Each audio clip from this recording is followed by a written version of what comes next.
Assalamualaikum warahmatullahi wabarakatuh. Salam sahabat Jundu Channel dimanapun berada. Alhamdulillah, semoga senantiasa dirahmati oleh Allah Subhanahu wa Ta'ala. Kembali lagi bersama Ana Derobi di tayangan Jundu Channel pada program kisah-kisah teladan atau sesuatu apapun itu yang bermanfaat buat sahabat Jundu dimanapun berada. Pada tayangan kali ini Ana akan membagikan atau sharing kepada sahabat Jundu bagaimana cara mendidik keluarga kita agar mendapat keridhaan dari Allah Subhanahu wa Ta'ala. Hal ini Anda dapat dari referensi untayan Mutiara Al-Habib Ali bin Muhammad Al-Habsyi Shahib Syutudurar. Beliau mengajarkan kita bagaimana pendidikan para salafus saleh. Beliau berkata, Al-Habib Ali Al-Habsyi mengatakan bahwasanya jika hal ini kita terapkan dalam keluarga kita, insya Allah kita semua menjadi manusia yang terpuji. Beliau menganjurkan kita semua untuk mengajarkan istri dan anak-anak kita dalam majlis khair, majlis yang baik.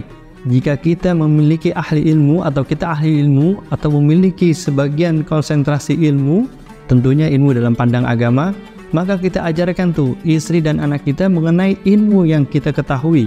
Jika kita bukan ahli ilmu, maka ajarkanlah untuk duduk bareng majlis khair, yaitu duduk hal-hal yang baik dalam pandang agama. Entah kita baca Al-Quran bareng, tahlilan bareng, baca riwayat Nabi bareng, ya, baca maulid Nabi dan lain-lainnya. Intinya hal-hal yang dianggap itu majlis baik, majlis khair. Jika kita bukan ahli ilmu, ya kan, tapi kita juga nggak punya waktu juga nih, nggak bisa juga nih kita mengadakan pengajian baca Al-Quran dan lain-lain, kita panggil orang alim soleh untuk datang ke rumah kita dan ngajarin kita semua. Hal itu nggak bisa juga. Ajak keluarga kita untuk hadir di majlis ilmu orang-orang soleh. Ajak bareng-bareng. Ajak isi ke majlis alim dan lain-lain. Khusus perempuan ada, anak-anak kecil sesuai dengan kegiatan. Intinya kita yang bagi laki-laki ajarkan semua itu dan anak-anak kita untuk menuntut ilmu agama. Karena penting menuntut ilmu agama adalah modal utama beribadah kepada Allah Subhanahu wa Ta'ala. Banyak majlis-majlis baik, majlis orang saleh. Tetangga kita ada itu pengajian, tapi kebanyakan orang segan sih. Tetangga tuh datang ke majlis tuh segan. Ya nggak apa-apa dah, cari guru yang sesuai sama ente, yang kira-kira tepat buat ente. Masih banyak tuh. Intinya kita ada kemampuan untuk memperbaiki diri untuk hadir ke majelis ilmu. Insya Allah kita terapin. Kalau bisa bareng-bareng, kalau nggak bisa bareng-bareng ya udah, yang khusus laki, yang khusus perempuan, khusus anak. Intinya semua menuntut ilmu agama. Kembali lagi dalam didikan agama dalam keluarga, dianjurkan memang sebisa mungkin kita kumpul bareng dengan keluarga kita, istri dan anak-anak kita dalam hal-hal majlis khair, kata Al-Habib Ali, yaitu seperti membaca Al-Quran bareng, membaca maulid bareng. Intinya seperti hal-hal yang kita lakukan seperti sarapan pagi, sarapan malam, sarapan siang dah. Intinya seperti bareng-bareng itu insya Allah, kata Al-Habib Ali Al-Habsyi, ini akan mempengaruhi kehidupan kita, memiliki keberkahan yang luar biasa, Masya Allah. Sekeluarga itu kumpul, kemudian kita baca Al-Quran bareng, kemudian baca apa lagi, mentelaah ilmu bareng. Kalau memang di ilmu enak mungkin kayak semacam punya Mbak Salim, kemudian pondok santren dan lain-lain. Tapi kalau orang biasa langka nih bisa melakukan hal ini. Tapi sebisa mungkin inilah pendidikan para salafus saleh. Tidak salahnya kita mencoba dan ini akan mendapatkan sebuah keberkahan. Berkata Al-Habib Ali bin Muhammad Al-Habsyi Syutudurar, ajarkan kepada anak-anak kita Al-Quran, karena tidak ada penawar bagi hati melainkan seperti Al-Quran. Karena setiap huruf pada Al-Quran memiliki cahaya, dan cahaya itu akan masuk kepada mata, masuk pada telinga, masuk kepada pikiran, semua itu masuk ke dalam tubuh kita. Kepada siapa? Kepada si pembacanya dan si pendengarnya. Masya Allah, luar biasa. Nah ini nih yang menjadi penawar bagi hati. Makanya orang walaupun belajar Al-Quran, ya, memperbaiki Al-Quran, nggak belajar dan lain-lain, itu akan mempengaruhi kehidupan yang lainnya, sisi yang lainnya. Itu menjadi baik tuh. Padahal belajar Al-Quran, dia nggak belajar yang lain tuh, belajar tasawuf, belajar ini enggak. Dipelajari untuk Al-Quran untuk memperbaiki baik, karena kan dasarnya adalah belajar alif ba ta. Dicoba dia belajar, modal itu. Modal tuh orang kita bisa baca Al-Quran. Yang pertama adalah membaca suratul Fatihah yang benar, karena merupakan rukun dalam sholat. Tapi emang itu yang Anda rasakan juga, bahwasanya ketika kita belajar Al-Quran ada sebuah keberkahan yang luar biasa dan mempengaruhi kehidupan kita dari sisi yang lain. nggak tahu kenapa tuh kayaknya warnanya jadi lebih baik, jadi semangat lagi, ada giroh untuk belajar pelajaran-pelajaran lain. Luar biasa Masya Allah. Tapi memang jarang orang pengen belajar Al-Quran. Langka dah orang belajar Al-Quran sampai 20 orang, 30 orang, sampai 100, wah langka dah. Biasanya majlis-majlis lekar ya 10 aja tuh udah top banget dah, 5 dah, wah luar biasa kalau istiqomah. Ya begitulah, karena sesuatu yang pahalanya, yang ganjaran lebih, Masya Allah ya berat dilakuin. Tapi kalau majlis-majlis ngedengerin, majlis-majlis itu banyak tuh. Dan ana menganjurkan untuk anak-anak usia dini, bukan dewasa ya, itu dianjurkan untuk pengajian lekar deh, perbaikin bacaan Al-Qur'annya, belajar alif baktanya, belajar mufrad, belajar fikih, belajar nahwu dan lain-lain, itu yang penting. Kalau masalah pengajian denger tuh kalau udah dewasa dah tuh yang udah gak bisa lagi dah tuh belajar, yang kayak lekar-lekaran itu udah gak sempet waktunya mungkin. Kemudian Al-Habib Ali Al-Hafidz Syaikhuddin mengatakan, ajarilah putra-putri kita hal-hal yang mengenai ilmu agama. Ketahuilah, menghafal di waktu usia dini atau usia masih kecil itu seperti mengukir di atas batu prasasti. Iya, kalau masih kecil tuh enak, dikasih hafalan terus. Oh iya, itu masih melekat. Masya Allah tuh aneh, waktu masih kecil belajar pengajian lekar sampai sekarang masih ingat tuh. Luar biasa Masya Allah, itu masih ingat. Tapi kalau udah dewasa, biasanya kalau belajar cepet sih nangkepnya, tapi cepet juga lupanya. Seperti orang yang menulis di tinta di atas air tuh, cepet tuh nulisnya, tapi cepet juga hilangnya. Makanya dianjurkan untuk usia-usia dini, nah kita nih orang tua, ajarin atau masukin tuh anak-anak kita ke madrasah, masukin ke anak-anak kita ke pengajian-pengajian lekar. Jangan dituntut untuk pengajian nguping, tapi pengajian lekar tuh langka dah tuh. Kalau di kampung-kampung masih ada tuh pengajian lekar. Itu gurunya Masya Allah, guru-guru keramat tuh orang, guru-guru yang bisa mengajarkan pengajian lekar. Langka Masya Allah. Dan itu memang adalah pendidikan para salafus saleh. Al-Habib Ali bin Muhammad Al-Habsyi, sewaktu kecilnya beliau berkunjung ke rumah Al-Habib Abdullah bin Husain bin Thahir.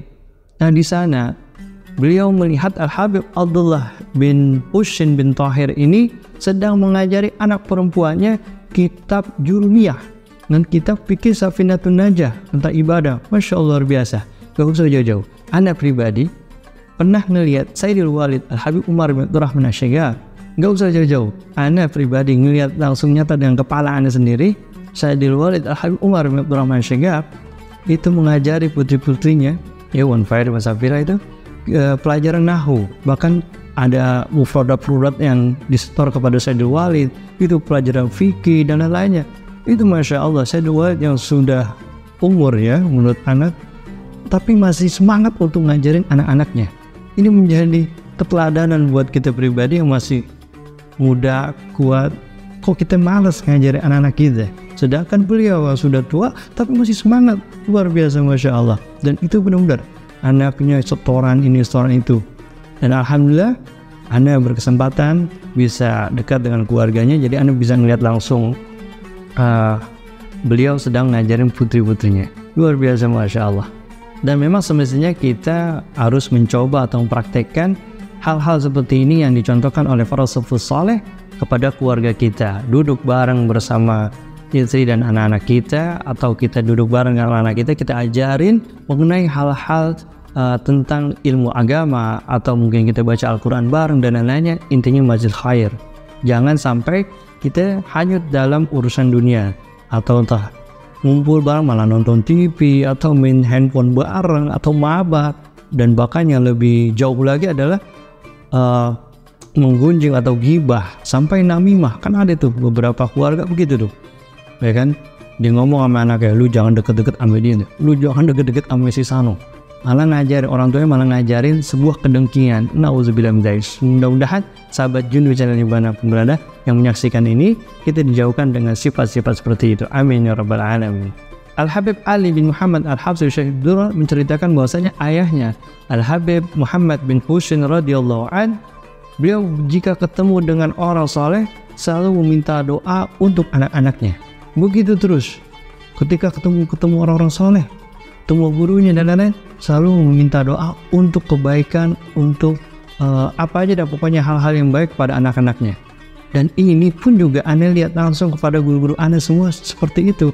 Ketika guru ana ketemu, contoh saya Walid, ana pernah melihat ketemu dengan Habib Rizik Syihab waktu di rumahnya, itu putri-putri dipanggil dan minta didoakan. Kemudian ana juga pernah lihat guru ana yang lain, Ustaz Iqbal juga ketemu guru-guru orang soleh, minta anaknya didoain. Begitu terus. Dan ini juga harus kita contoh. Ketika kita ketemu orang-orang soleh, ketemu orang soleh, yang kita minta adalah kita minta doain anak-anak kita biar menjadi anak-anak yang soleh dan solehah. Begitulah yang diterapkan oleh pendidikan salafus soleh. Berkata Al-Habib Ali bin Muhammad Al-Habsyi Syaikhud Durar mengatakan, ketahuilah jika rumah dihuni oleh seorang istri yang solehah, maka semuanya akan menjadi baik. Anak laki-lakinya akan menjadi anak yang soleh, anak perempuannya akan menjadi anak yang solehah, bahkan pembantunya akan taat kepada Allah Subhanahu wa Ta'ala, dan suaminya akan malu kepada istri yang salehah dan dengan sendirinya akan merubah dirinya, memperbaiki dirinya karena malu akan istri yang salehah. Begitu juga sebaliknya, suami yang saleh akan bisa merubah anak dan istrinya menjadi saleh dan salehah. Luar biasa, Masya Allah. Berkata Al-Habib Ali bin Muhammad Al-Habsyi, dahulu kaum salaf saleh mendidik anak-anaknya untuk mengagungkan nama Allah Subhanahu wa Ta'ala dan perintah-perintahnya. Dari kapan? Dari sejak usia masih kecil. Orang-orang Maghribi menyuruh kaum ibu yang sedang menyusuinya sambil berzikir. Ketika memberikan susu, disuruh sambil berzikir kepada Allah Subhanahu wa Ta'ala. Dan kebiasaannya setiap memberikan sesuatu kepada anaknya, mereka semua nih berkata bahwasanya ini dari Allah Subhanahu wa Ta'ala dan itu juga dari Allah Subhanahu wa Ta'ala. Selalu dikenalkan nama-nama Allah Subhanahu wa Ta'ala. Ini begitu, itu dari Allah. Itu ditanamkan dari masa kecilnya keagungan nama Allah Subhanahu wa Ta'ala dan perintah-perintahnya. Luar biasa, Masya Allah. Ini jarang kita terapkan kepada keluarga kita. Ini dari Allah, ini dari Allah. Jadi nama Allah Subhanahu wa Ta'ala telah masuk di alam bawah sadarnya. Kemudian kita tanamkan lagi akhlak. Ini Rasulullah SAW mengajarkan kita begini begitu. Jadi alam bawah sadarnya akan terekam tuh bahwasanya yang ngajarin ini adalah Rasulullah SAW dan Tuhannya Allah SWT. Begitu terus dan terusnya dari masa usia kecilnya. Karena ketika usia dewasa udah sulit menerima nasihat. Susah. Masih kecil kita masukin ke dalam alam bawah sadar. Tapi kalau gede udah berat dah. Berat gitu nasihatin anak yang udah gede. Pinteran dia ngebalikin dan lain-lain. Karena kita udah menyiapkan monster. Makanya masih kecil masih ada kesempatan didik anak-anak kita dengan pelajaran ilmu agama. Itu yang paling penting. Jangan jadikan anak-anak kita sebagai monster nanti di waktu besarnya. Dan Al-Habib Ali bin Muhammad Sani berkata, didiklah anak-anak kita secara bertahap pelan-pelan, karena memang gak ada instan. Bertahap pelan-pelan. Intinya di dalam rumah tangga kita ada nama-nama Allah, ada nama-nama Rasul yang selalu kita agungkan. Luar biasa, Masya Allah. Ya, kita terapkan. Mudah-mudahan sahabat Jundu yang menyaksikan bisa menerapkan di rumahnya. Kita coba, ini kan pendidikan para salafus saleh. Apa salahnya? Dan mereka sudah terbukti menghasilkan dari generasi ke generasi orang-orang saleh. Dan itu adalah yang mereka terapkan. Sederhana, tapi langka orang bisa ngelakuin ini. Jika perilaku dan sikap anak-anak kita tidak sesuai dengan harapan kita atau tidak berbudi baik, maka diajarkan kita doanya dari Al-Habib Ali, Allahumma barik li fi auladi wahfazhum wa la tadurrahum warzuqna birrahum. Allahumma barik li fi auladi, ya Allah berikan keberkahan pada anak-anakku, wahfazhum dan jagalah anak-anakku, wa la tadurrahum dan jangan kau celakakan mereka, warzuqna birrahum dan karuniailah kami anak-anak yang berbakti kepada kedua orang tuanya. Warzuqna birrahum. Masya Allah, luar biasa. Artinya ini amalin nih, istiqomah nih di dalam sholat kita. Habis sholat fardu doa ada Allahumma barik li fi auladi wa wazhum wa la tadurrahum warzuqna birrahum. Kalau aneh biasanya pada bagian warzuqna birrahum aneh sampai 3 kali. Warzuqna birrahum, warzuqna birrahum, warzuqna birrahum.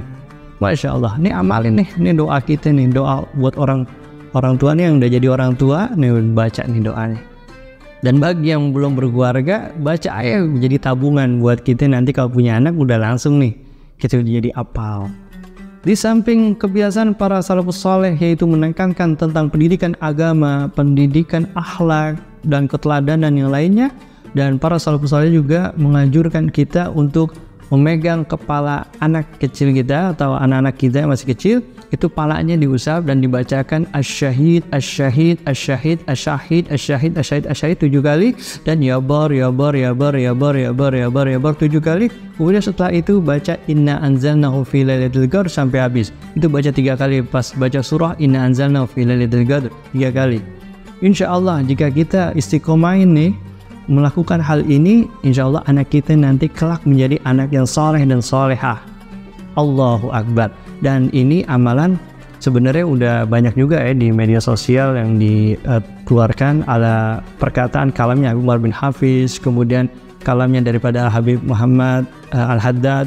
Nah, kalau aneh pernah dapat langsung dari Ustadz Hussein, yaitu salah satu guru di Pondok Pesantren Al-Kifayah Sokofi, itu langsung ada dikasih ini aneh ijazahnya asyahid asyahid 7 kali, yabar yabar 7 kali, kemudian baca inanzalna 3 kali, kemudian tiup ubun-ubunnya diusap. Insya Allah nanti kelak anak kita akan menjadi anak yang saleh dan salehah. Intinya taat kepada Allah SWT. Mudah-mudahan ini bermanfaat buat semua sahabat Jundu Channel dimanapun berada. Dan bantu channel ini untuk like, share, komen, dan subscribe bagi yang belum, dan nyalakan notifikasi agar tidak ketinggalan tayangan yang terupdate. Ana Derobi, salam Jundu. Assalamualaikum warahmatullahi wabarakatuh.